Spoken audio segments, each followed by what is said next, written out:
যে যেমন তার চিন্তা ভাবনাও তেমন, এই কথাটা আমরা সবার মুখে মুখেই শুনি। তো চলুন একটা বাস্তব ঘটনা আপনাদের কাছে তুলে ধরি।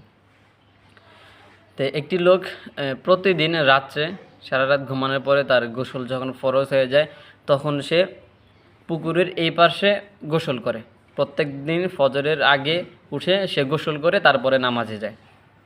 তার প্রতিদিন এটি তার হয়তো বা গোসল ফরজ হয়ে যায়, অথবা তার গোসল করতে হয়, অথবা তার নিয়ম এটা যে সে ফজরের আগে গোসল করে তারপরে নামাজ পড়বে, এরকম। তো প্রতিদিন সে এইভাবে কি করে, গোসল করে তারপরে ফজরের নামাজ আদায় করে, মানে ফজরের আগ মুহূর্ত সে গোসলটা করে। পুকুরের ওই পার্শ্বে, অপর পার্শ্বে আরেকটি লোক প্রত্যেক দিন একই টাইমে গোসল করে, ফজরের আগ মুহূর্তে সেও গোসল করে।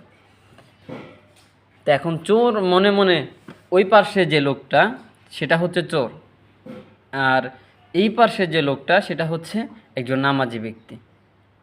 এখন যে প্রতিদিন নামাজ পড়ে সে এখন তার দিকে তাকে বলতেছে যে যাক, আমাদের গ্রামে এখনও নামাজি তাহাজ্জুদ গুজারকারী এরকম বান্দা আছে, সে এখনও নামাজ পড়ার জন্য আমার মতোই গোসল করে তারপরে সে নামাজে যাবে।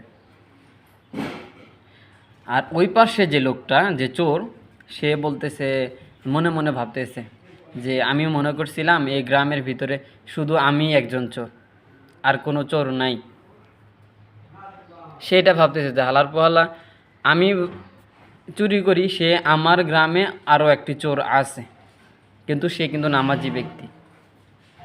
চোরটা যাকে বলতেছে সে সম্পূর্ণ নামাজি ব্যক্তি, সে নামাজ পড়ার জন্য গোসল করতেছে।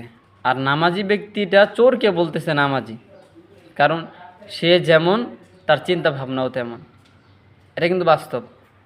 আপনার মন মানসিকতা যেমন হবে, আপনার চিন্তা ভাবনা তেমনই হবে। আপনি যদি ভালো মানুষের সাথে চলাফেরা করেন, ওঠা বসা করেন, তাহলে আপনার চিন্তা ভাবনাটাও সবসময় ভালোই থাকবে, পজিটিভ চিন্তা ভাবনা থাকবে। আর যদি চোরদের সাথে ওঠা বসা করেন, আপনার চরিত্র খারাপ হয়ে থাকে, তাহলে অপর একটা ভালো মানুষকেও দেখলে মনে হবে যে এটা মনে হয় চোর, এটা মনে হয় খারাপ মানুষ। তাহলে মূলত আপনার আমার চিন্তা ভাবনা চেঞ্জ করতে হবে। আপনার আমার চিন্তা ভাবনা যখন চেঞ্জ হবে, তখন আমরা যদি ভালো হই, তাহলে অন্য মানুষকে, আমরা খারাপ মানুষকে ভালো বলবো। এটাই আর কি। আপনি যেমন হবেন, আপনার চিন্তা ভাবনাও তেমন হবে। যেমন চোর একটা ভালো মানুষকে দেখে ওনাকে চোর মনে করতেছে, এবং একজন ভালো মানুষ চোরকে দেখে ভালো মনে করতেছে, তাহলে যে যেমন তার চিন্তা ভাবনাটাও আমরা তেমনই দেখতেছি। যে যেমন তার চিন্তা ভাবনাও তেমন, আর এটাই বাস্তব।